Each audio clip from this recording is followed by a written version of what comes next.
Oke, shalom Bapak Ibu Saudara. Kalau nggak salah kurang 2 minggu yang lalu saya di tempat ini dan tahun yang berbeda tentunya. Dan senang sekali saya bisa kembali ke tempat ini dan di kebaktian pagi ini saya ingin coba berbagi kepada saudara sebuah pelajaran yang saya beri judul 4 level pengenalan. Oke, judulnya adalah 4 level pengenalan. Nah, mengapa kita perlu memahami ini ya, 4 level pengenalan? Saya minta tolong PowerPoint-nya ditayangkan ya. Mengapa pelajaran ini penting untuk kita pahami? Jawabannya adalah tentunya untuk kita bisa mengukur, untuk minimal kita akhirnya bisa memahami sebetulnya kita ini sebetulnya di level yang keberapa gitu. Nah, di dalam perjalanan, kalau saudara menempuh perjalanan, maka kita membutuhkan peta. Nah, saya sangat yakin bahwa peta itu berguna bukan sebatas untuk kita mengetahui tujuan kita, tetapi peta itu juga berfungsi untuk kita bisa tahu tahapan-tahapan apa yang kita harus lewati. Saya ambil contoh, kalau saudara bepergian ke sebuah daerah yang asing, tentu saudara membutuhkan peta. Dan peta itu akan memberikan gambaran daerah-daerah mana yang akan kita lewati demi mencapai tujuan kita.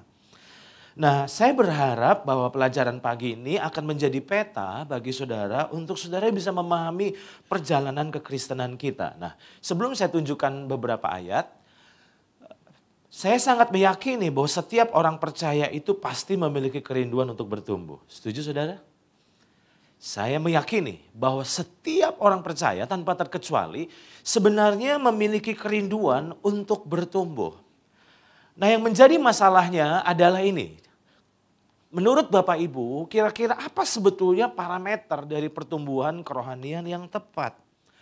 Karena seringkali ada banyak orang berpikir bahwa Pak, saya merasa saya bertumbuh. Tapi pertanyaan saya adalah kira-kira apa parameternya? Nah, saya melihat bahwa ada banyak orang Kristen hari-hari ini berkata, Pak, saya rasa saya bertumbuh. Nah, pertanyaannya, pertumbuhan itu harusnya bukan cuma area perasaan, tapi sesuatu yang harus diukur dan dibuktikan. Nah, berbicara tentang hal ini, maka saya jadi ingat sebuah ayat di dalam Yohanes pasal 17, ayatnya yang ketiga. Di dalam Yohanes 17 ayat 3 berkata, inilah hidup yang kekal itu, yaitu bahwa mereka, yaitu kita, mengenal engkau satu-satunya Allah yang benar dan mengenal Yesus Kristus yang telah engkau utus. Jadi ternyata definisi hidup kekal menurut Yesus itu berbicara tentang mengenal Tuhan. Parameter pertumbuhan menurut saya harus diukur dari Yohanes pasal 17 ayat yang ketiga. Bahwa apakah kita sedang bertumbuh dalam pengenalan akan Tuhan. Dan kata mengenal ternyata saya sangat terkejut ketika saya coba membukanya di dalam terjemahan aslinya. Kata mengenal ternyata digunakan kata ginosko. Dan mungkin saudara pernah mendengar ada banyak hamba-hamba Tuhan di tempat ini yang sudah mengajar kata ginosko. Kata ginosko itu ternyata kata-kata orang dewasa saudara. Karena di dalam bahasa aslinya artinya adalah sexual intercourse between man and woman. Jadi dengan kata lain kata ginosko itu hubungan intim suami istri. Berarti Bapak Ibu Saudara, pengenalan Tuhan, pengenalan akan Tuhan yang sebetulnya Tuhan inginkan, itu ternyata bukan sebatas tahu. Tapi benar-benar kenal secara intim, kenal secara mendalam. Nah, saya ingin coba berbagi dari hasil perenungan saya tentunya. Dan 4 hal ini harusnya akan menjadi cermin buat kita pagi ini. Yang pertama, level pengenal yang pertama menurut saya adalah ini. Perjumpaan agama. Gak bisa dipungkiri bahwa seringkali ada banyak orang Kristen sebetulnya baru di tahap level pertama ini, yaitu perjumpaan agama. Pertanyaan yang saya mau ajukan buat saudara pagi ini adalah, apa kira-kira yang membuat saya beragama Kristen? Mengapa saya tidak memilih agama-agama yang lain contohnya? Apakah karena teman hidup saya Kristen? Atau jangan-jangan pertanyaan selanjutnya adalah ini, apakah kekristenan itu barulah sebatas agama warisan? Nah hari ini saya akan tunjukkan hasil survei di Amerika yang sangat memprihatinkan. Hasilnya adalah ini. Tahun 2002, Barna Research Group menemukan bahwa ternyata 70% dari para pelajar sekolah menengah atas yang biasa pergi ke gereja ternyata tidak lagi datang ke gereja setelah mereka meninggalkan rumah orang tua mereka. Waktu saya renungkan hal ini, maka ada sebuah kesimpulan yang saya dapatkan, berarti mereka ke gereja selama ini karena tekanan orang tua. Betul nggak saudara? Terbukti begitu mereka berpisah dengan orang tua, tidak tinggal bersama dengan orang tua, mereka tidak lagi punya motivasi untuk datang kebaktian di hari Minggu. Nah pertanyaan saya, bukankah ada banyak anak-anak muda Kristen sebetulnya Kristen karena sebetulnya baru perjumpaan dengan agama. Tapi nggak bisa dipungkiri dan menurut saya tidak ada yang salah. Tidak ada yang salah. Kalau mungkin Bapak Ibu Saudara masih ada di level ini. Tidak ada yang salah. Yang salah kalau kita berhenti di level ini terus. Oke, Saudara bisa menangkap yang saya sedang maksudkan ini. Nah ada survei yang lain yang membuat saya merenung lagi. Yaitu ini. Ternyata Josh Barna pun mengadakan sebuah penelitian pada tahun 2006. Ditulis dalam sebuah buku yang berjudul Revolution. Dan hasil dari penelitian ini mengejutkan saya dan sekaligus membuat saya prihatin. Bahwa ternyata 8 dari 10 orang percaya yang setiap hari Minggu pergi ke gereja. Ternyata tidak pernah mengalami pengalaman dengan hadirat Tuhan. Pertanyaan saya, apa kesimpulan yang saudara dapatkan dari hasil ini? Kesimpulan saya adalah ini. Ternyata datangnya saudara di kebaktian atau rajinnya saudara datang kebaktian. Itu tidak menjamin saudara mengalami Tuhan. Saudara bisa ikuti saya sampai di sini? Kita berharap bahwa dalam setiap ibadah-ibadah minggu saudara boleh mengalami Tuhan. Tapi yang menyedihkan ternyata ada banyak orang sebetulnya baru berjumpa dengan agama. Tetapi tidak pernah beranjak lebih dari hal itu. Ada hal yang lain yang saya ingin ajak untuk saudara merenung hal ini bahwa Bapak Ibu sependapat dengan saya bahwa aktivitas dan rutinitas penyembahan kita ternyata tidak menjamin pengenalan kita akan Tuhan. Saudara boleh angkat tangan, saudara boleh tepuk tangan, bahkan saudara boleh lompat-lompat. Tapi maafkan saya bahwa ternyata semua aktivitas dan rutinitas penyembahan kita tidak menjamin bahwa pengenalan kita akan Tuhan itu benar atau tidak. Dari mana saya bisa katakan ini? Dari sini saudara. Yohanes 4 ayat 22 firman Tuhan berkata bahwa kamu, ini adalah percakapan Yesus dengan perempuan Samaria. Dan kalau saudara paham percakapan itu menarik untuk kita renungkan. Kan Alkitab katakan bahwa Yesus berkata kepada perempuan ini. Kamu menyembah, apa saudara? Apa yang tidak kamu kenal, kami menyembah apa yang kami kenal. Sebab keselamatan datang dari bangsa Yahudi. Nah kalau saudara perhatikan ayat ini ternyata ada satu poin yang saya dapatkan kembali. Bahwa ternyata bisa saja aktivitas pujian dan penyembahan kita itu sebetulnya tidak membuktikan bahwa sebetulnya kita sungguh-sungguh memiliki pengenalan akan Tuhan yang kita sedang sembah. Nah itu sebabnya apa yang perlu diwaspadai dari level ini. Level perjumpaan dengan agama menurut saya yang perlu diwaspadai adalah jebakannya. Pengetahuan tanpa pengalaman. Semakin saudara rajin datang kebaktian, maka saudara dijamin semakin banyak tahu. Setuju Bapak Ibu? Dan yang saudara tidak tahu apa-apa, saudara banyak dengar khotbah-khotbah, maka dari yang nggak tahu apa-apa, saudara jadi tahu banyak. Nah tidak ada yang salah dengan pengetahuannya, tapi yang salah kalau kita puas hanya tahu, tapi masalahnya adalah apakah saudara mengalami atau tidak. Nah itu level pertama. 4 level pengenalan, yang pertama adalah perjumpaan dengan agama. Nah yang kedua, yang saya catat di sini adalah level kedua adalah perkenalan. Level perkenalan ini berbicara tentang perjumpaan atau pengalaman pribadi. Tuhan bukanlah lagi sebatas pengetahuan, tetapi menjadi pengalaman. Nah di level ini bukan cuma tahu, tapi kita udah mulai mengalami. Mengalami pengalaman dengan hadirat Tuhan. Nah, saudara perlu memahami bahwa kekristenan itu adalah pengalaman pribadi seseorang bersama dengan Tuhan. Jadi kekristenan harusnya jangan dipandang sebatas agama.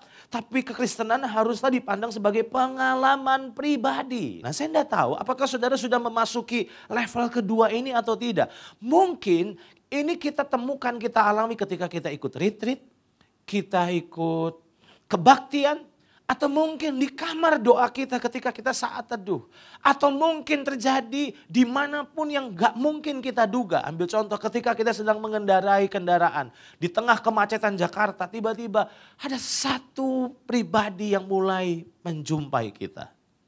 Dan ternyata itu adalah Tuhan. Nah, itu adalah level kedua, yaitu perkenalan. Jadi kalau saudara sudah sampai ke titik ini, saudara sudah mulai mengalami perjumpaan dengan Tuhan. Mulai mengalami pengalaman-pengalaman dengan Tuhan. Nah, tetapi apakah di level kedua itu sudah cukup? Ternyata tidak. Karena ternyata perlulah saudara terus bertumbuh masuk ke level yang ketiga. Level ketiga itu apa, saudara? Yang pertama perjumpaan dengan agama. Yang kedua perkenalan.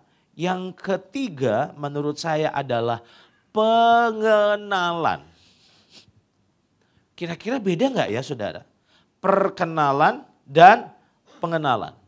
Nah, di dalam level ketiga ini menurut saya terinspirasi dari satu tokoh dalam Alkitab yang sangat tenar.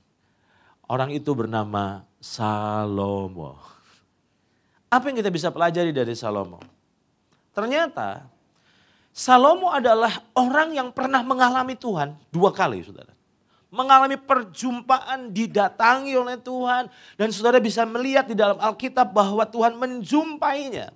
Jadi dengan kata lain Salomo itu sebetulnya mengalami perkenalan dengan Tuhan. Tetapi Salomo menurut saya adalah contoh dari seorang yang mengalami perjumpaan tapi tidak berlanjut pada pengenalan. Karena perkenalan yang tidak berlanjut yang dialami oleh Salomo adalah perkenalan yang tidak berlanjut pada pengenalan. Saya ambil contoh. Mungkinkah kita cuma berkenalan tapi tidak berlanjut pada pengenalan? Mungkin ternyata. Saya ambil contoh. Setelah kebaktian ini kita bisa saja berkenalan Bapak Ibu. Betul? Kita bisa bersalaman. Saudara bisa tahu nama saya tahu nama saudara. Kita bisa tukar-tukaran nomor HP. Saudara mengalami perjumpaan. Tapi apakah itu akan berlanjut pada pengenalan, itu berbeda. Mengapa saya berani katakan bahwa Salomo adalah contoh dari man of wisdom. Tapi dia gak sungguh-sungguh mengenal Tuhan. Menurut saya dari buah hidupnya. Kalau dia memiliki 700 istri dan 300 gundik. Menurut saya itu adalah cerminan dari kekosongan hati. Dan kalau saudara baca telusuri biografinya, dia mengalami hikmat Tuhan yang luar biasa. Tapi dia lupa nasihat dari ayahnya. Nasihat apa yang dia lupakan? Nasihatnya ini adalah ini. Di dalam 1 Tawari pasal yang ke-28 ayat yang ke-9. Ternyata di detik-detik terakhir kehidupan Daud itu memberikan satu pesan yang sangat penting kepada Salomo. Dan pesan itu adalah apa? Saudara bisa baca dalam 1 Tawarikh pasal 28 ayat yang ke-9. Firman Tuhan berkata, dan engkau anakku Salomo. Apa saudara? Apa saudara tolong bacakan sama-sama. Kenallah Allahnya, apa Bapak Ibu Saudara? Ayahmu. Nah, saudara, kekayaan itu bisa diwariskan. Betul Bapak Ibu? Tetapi pengenalan akan Tuhan tidak akan pernah dapat diwariskan. Itu sebabnya Daud sadar betul. Daud adalah gambaran seorang yang mengenal Tuhan secara intim. Dan bahkan Tuhan berkata ini orang punya hati yang istimewa terhadap aku.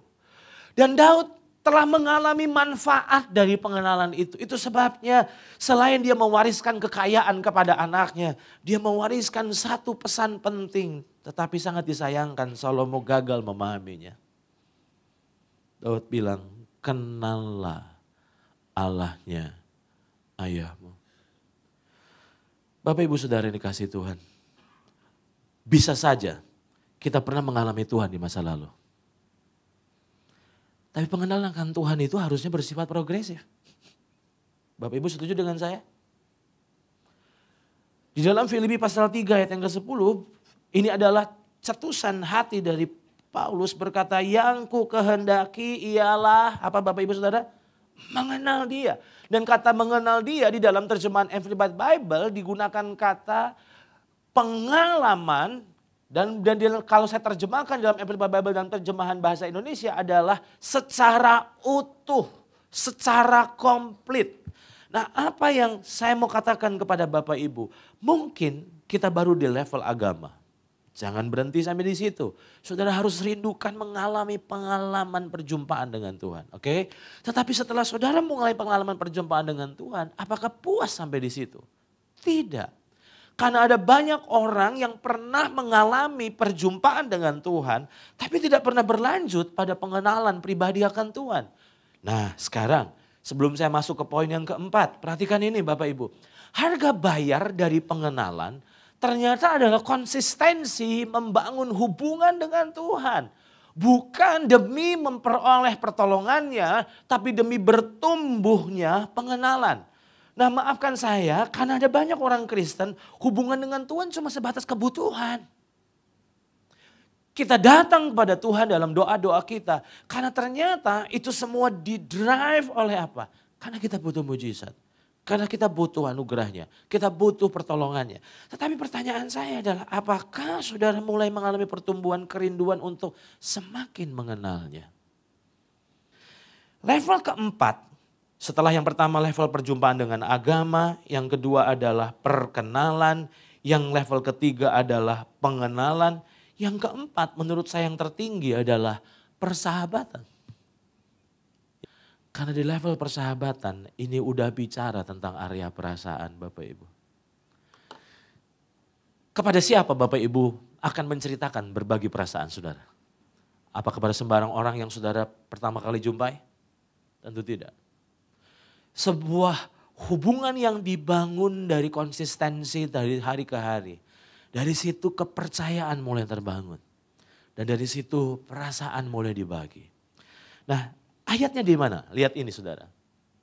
Yohanes 14 ayat yang ke-15. Ini yang Yesus katakan. Kamu adalah apa saudara? Sahabatku. Tuhan berkata Tuhan tidak ingin memandang kita, memperlakukan kita sebatas hamba. Enggak. Tuhan ingin supaya kita itu jadi sahabatnya. Kamu adalah sahabatku. Jikalau kamu berbuat apa yang kuperintahkan kepadamu. Aku tidak menyebut kamu lagi hamba. Jadi jangan bangga kalau saudara hamba Tuhan. Karena Tuhan itu ingin supaya saudara jadi sahabatnya. Perhatikan ini. Aku tidak menyebutlah kamu lagi hamba. Sebab hamba tidak tahu apa yang diperbuat oleh Tuannya. Tetapi aku menyebut kamu sahabat karena aku telah memberitahukan kepada kamu segala sesuatu yang telah kudengar dari Bapakku. Jadi level persahabatan itu udah sampai bagi rahasia. Gak ada yang disembunyikan. Dan ini Tuhan buktikan dalam diri Abraham. Masih ingat ini? Bapak Ibu, saya mau ajak untuk saudara merenung. Kalau kita telusuri Alkitab dari perjanjian lama sampai perjanjian baru. Tidak semuanya memiliki hubungan persahabatan dengan Tuhan. Tidak semuanya. Kalau saudara perhatikan baik-baik dan telusuri tokoh demi tokoh di Alkitab. Tidak semuanya yang mencapai titik bersahabat dengan Tuhan. Ada banyak orang cuma puas berhenti di level ketiga. Tapi nggak sampai level yang keempat. Nah, bagaimana kita bisa tahu bahwa Tuhan benar-benar memandang Abraham sebagai sahabatnya? Ingat, sahabat itu udah bicara keterbukaan, udah ke area perasaan. Lihat ini, Kejadian pasal 18 ayat 17 sampai 18. Berpikirlah Tuhan, apakah aku akan menyembunyikan kepada Abraham apa yang hendak kulakukan ini? Bukankah sesungguhnya Abraham akan menjadi bangsa yang besar serta berkuasa. Dan oleh dia segala bangsa di atas bumi akan mendapat berkat. Jadi dia bercerita, dia membuka dirinya kepada seorang yang bernama Abraham. Mengapa? Karena ada hubungan yang dalam, yaitu hubungan persahabatan. Nah, saya tidak tahu ada di level berapa Bapak Ibu Saudara sekarang ini berada. Dan saya sungguh berharap bahwa pelajaran ini minimal akan jadi peta buat kita. Ingat, tadi saya katakan peta itu bukan cuma ngasih tahu tujuannya, tapi tahapan-tahapan untuk sampai ke sana. Tidak ada yang salah kalau mungkin Bapak Ibu menjawab dengan jujur berkata, Pak, kayaknya saya baru di level pertama. It's okay, jangan ngerasa tertekan. Tapi jangan puas, jangan berhenti di situ. Rindukan untuk berkata, Tuhan, aku tidak cuma puas tahu tentang Tuhan, tapi aku mau sungguh-sungguh ngalami Tuhan. Oke? Begitu saudara ngalami Tuhan, saudara akan masuk level yang kedua, perkenalan. Tapi apakah waktu saudara ngalami jamahan Tuhan, terus langsung puas sampai di situ? Harusnya enggak ya saudara. Saudara harus rindukan bahwa ternyata yang dia rindukan adalah pengenalan kita yang dalam. Itu sebabnya mulai bangun hubungan. Mulai belajar ngerti apa yang sebetulnya dia suka, yang dia gak suka. Mulai luangkan waktu bukan cuma karena kejar mujizat. Tapi belajar rindu untuk dengar suaranya. Yang keempat, saudara akan masuk level yang namanya persahabatan. Nah saya akan tutup dengan apa manfaat bertumbuhnya pengenalan. Apa manfaat bertumbuhnya pengenalan? Kalau tadi level pengenalan, maka apa manfaat bertumbuhnya pengenalan? Yang pertama, Bapak Ibu setuju dengan saya bahwa ada hubungan pengenalan dan iman? Ingat, level kepercayaan kita terhadap seseorang tidak pernah melebihi dari level pengenalan kita akan orang itu. Saya ulang. Level kepercayaan kita terhadap seseorang itu tidak akan pernah melebihi dari level pengenalan kita akan orang itu. Kenapa saudara susah percaya? Karena saudara belum kenal. Semakin saudara kenal, semakin saudara bisa percaya. Nah ada banyak orang yang bilang begini, Pak, saya pengen iman saya makin kuat Pak. Bagaimana mungkin saudara bisa makin hari makin beriman dan makin percaya kepada Tuhan.